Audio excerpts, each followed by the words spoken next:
화곡동 빌라왕, 미추홀구 건축왕, 부산 오피왕 세 사건의 특징이 무엇인지 아십니까? 피해자의 74%가 2030 세대라는 점입니다. 그리고 수백 수천억 원에 달하는 피해 금액을 봤을 때 개인 범죄보다는 조직 범죄의 가능성이 큽니다. 현재까지 몇 명의 사기꾼들이 잡혔지만 그들을 움직이는 세력은 아직 잡지 못했습니다. 심지어 전세 사기는 수도권을 포함해서 대전, 부산, 광주 등 전국적으로 확대되고 있습니다. 그리고 대부분의 전세 사기는 빌라와 오피스텔 같이 가격이 싸고 정보가 불투명한 곳에서 발생합니다. 청년 세대는 주머니에 돈이 없으니 원룸에서 생활을 시작할 수밖에 없고 원룸의 대부분이 빌라와 오피스텔이기 때문에 2030 세대가 가장 위험에 노출되어 있다는 것입니다. 이번 영상은 한 명이라도 더 전세 사기를 안 당했으면 좋겠다는 마음으로 만들었습니다. 그리고 변호사, 간평사, 공인중개사, 건축사, 은행원, 기자와 인터뷰하면서 최대한 현실적이면서 필요한 내용을 위주로 구성했습니다. 또한 부동산 개념이 낯선 청년들을 위해 최대한 이해하기 쉽게 만들었습니다. 1부는 용어 정리와 전세계약 꿀팁으로 구성했고 2부는 전세 사기 대표 유형과 예방법, 신종 전세 사기 수법 등을 말씀드리려 합니다. 그럼 바로 시작하겠습니다. 첫째, 등기부 등본입니다. 등기부 등본은 부동산의 소유권, 저당권, 임대차 계약 등 부동산에 관한 다양한 정보를 기록한 문서입니다. 우리로 생각하면 주민등록증이나 운전면허증 같다고 생각하시면 됩니다. 등기부 등본의 발급은 온오프라인에서 모두 가능한데요. 직접 떼고 싶으면 관할 등기소를 찾아가거나 주민센터 무인 발급기를 이용하시면 됩니다. 수수료는 조금씩 다르지만 1,200원을 넘지 않습니다. 귀찮으시면 인터넷 등기소에서 발급을 받을 수 있습니다. 이때 말소사항이 포함된 등기사항 전부 증명서를 발급받으면 됩니다. 이래야 그 집에 대한 모든 정보를 알 수 있습니다. 보통 등기부 등본을 뗀다는 것이 등기사항 전부 증명서를 발급받는다는 것을 말합니다. 등기부 등본은 크게 표제부, 갑구, 을구로 나누어져 있습니다. 여러분의 이해를 돕기 위해 직접 인터넷 등기소에서 700원을 내고 저희 집 등기부 등본을 떼봤습니다. 먼저 표제부는 부동산의 기본 정보가 들어있습니다. 예를 들어 부동산의 종류, 소재지, 면적, 지번 등의 정보가 포함됩니다. 이를 통해 해당 부동산의 기본적인 사항을 확인할 수 있습니다. 여기서 주의할 점은 공인중개사가 보여주는 등기부 등본과 실제 등기부 등본의 내용이 같은지 봐야 한다는 것입니다. 대부분 괜찮겠지만 집주인 또는 공인중개사가 등기부 등본에 사기를 칠 수 있기 때문입니다. 실제로 계약하려는 부동산의 주소와 면적이 실제와 다른 경우도 있고 건물 용도가 다른 경우도 있다고 합니다. 그러니 직접 떼보는 게 안전하겠죠? 그리고 등기부 등본은 당일 발급된 것을 기준으로 대조해야 합니다. 내용이 하루만 해도 변경될 수 있으므로 그날그날 떼보는 게 안전합니다. 예를 들어 집주인이 오늘 근저당을 잡아놨는데 등기부 등본이 어제 짜라면 도움이 안 될 테니까요. 다음으로 갑구는 부동산 소유권에 관한 사항이 있습니다. 소유자의 이름, 주소, 소유권의 변동사항 등이 포함되어 있어 현재 소유자가 누구인지, 소유권이 어떻게 변동되어 있는지를 알 수 있습니다. 갑구를 통해 집주인이 실제 소유자인지를 확인해야 합니다. 이게 다르면 문제가 생겼을 때 법적으로 보호받지 못하겠죠. 그리고 신탁회사가 껴있다면 사회 초년생 분들은 일단 거르고 보는 게 안전합니다. 자세한 건 2부에서 다루겠습니다. 을구는 부동산에 대한 제3자의 권리관계를 확인할 수 있는 부분으로 근저당권, 전세권과 같이 부동산에 설정된 권리에 대한 정보가 기록됩니다. 특히 을구는 진짜 중요한데요. 전세 사기가 발생하는 집 대부분이 을구에 있는 근저당 문제로 발생하기 때문입니다. 저희 집을 보면 근저당권이 설정되었다가 돈을 다 갚아서 빨간색 삭선으로 말소된 것을 볼 수 있습니다. 부모님이 정말 열심히 갚으셨네요. 본론으로 돌아와서 전세를 계약할 때 팁을 드리자면 근저당과 전세가의 합시 매매가의 70%를 넘지 않아야 합니다. 이유는 뒤에서 자세히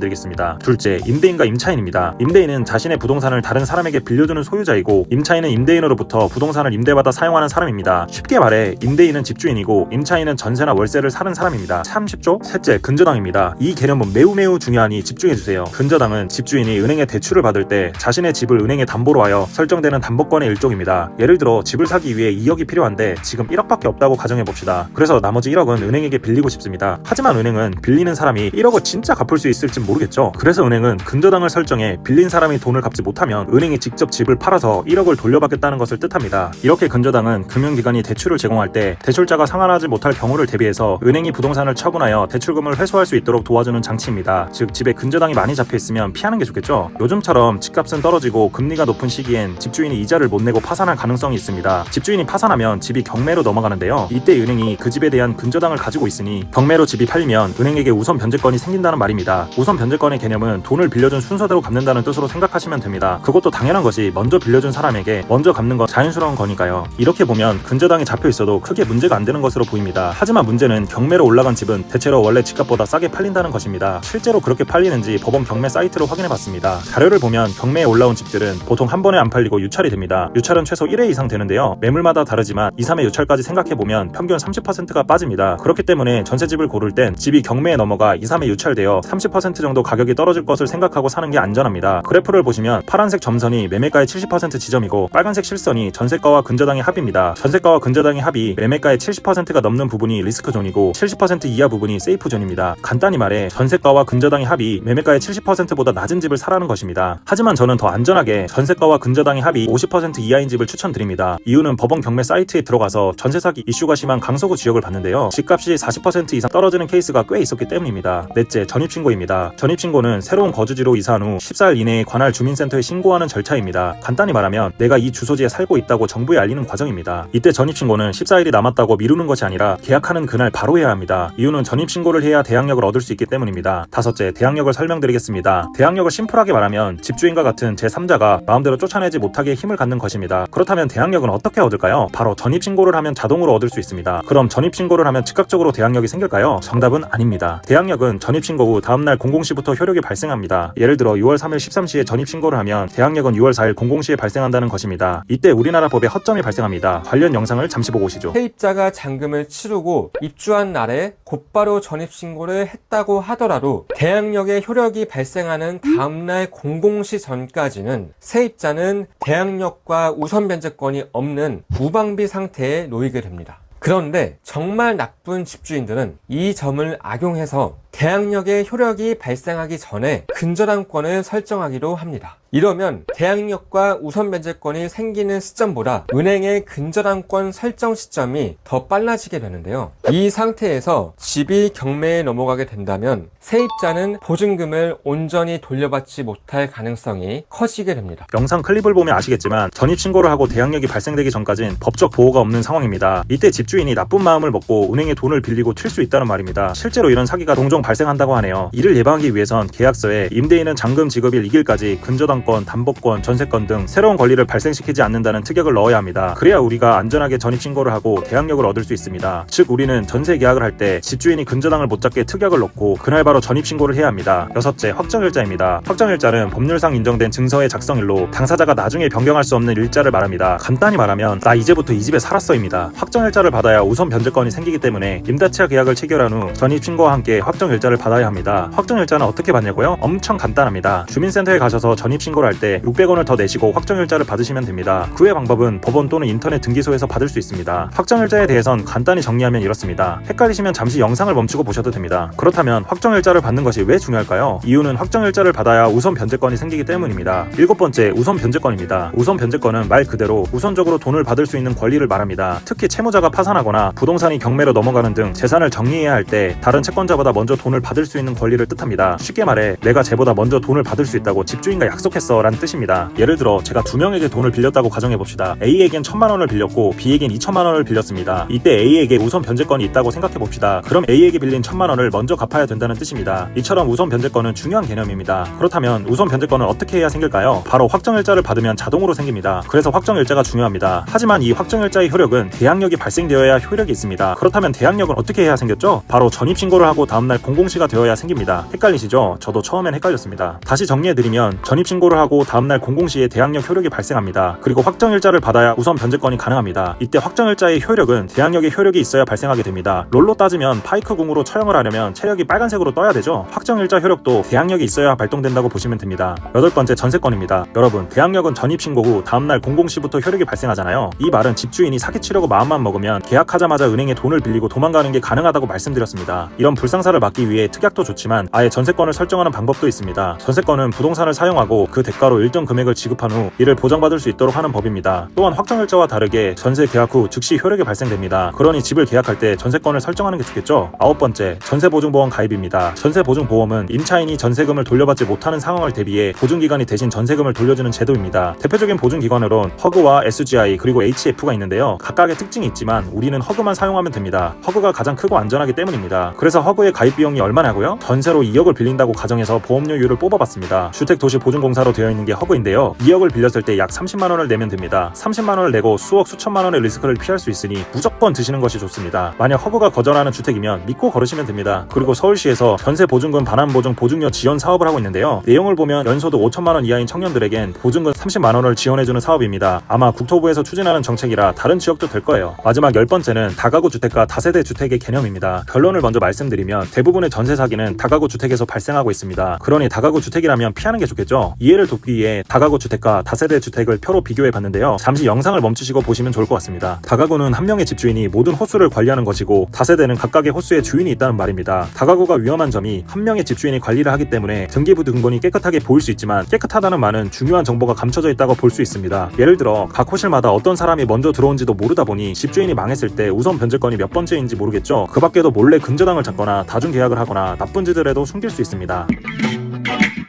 지금까지 전세 사기를 막기 위한 부동산 전세 계약 시 주로 발생하는 용어 정리와 전세 계약 꿀팁을 알아봤습니다. 도움이 되셨나요? 다음 영상에서는 전세 사기 대표 유형과 예방법, 신종 전세 사기 수법 등을 알아보겠습니다. 그럼 다음 영상에서 만나요. 안녕!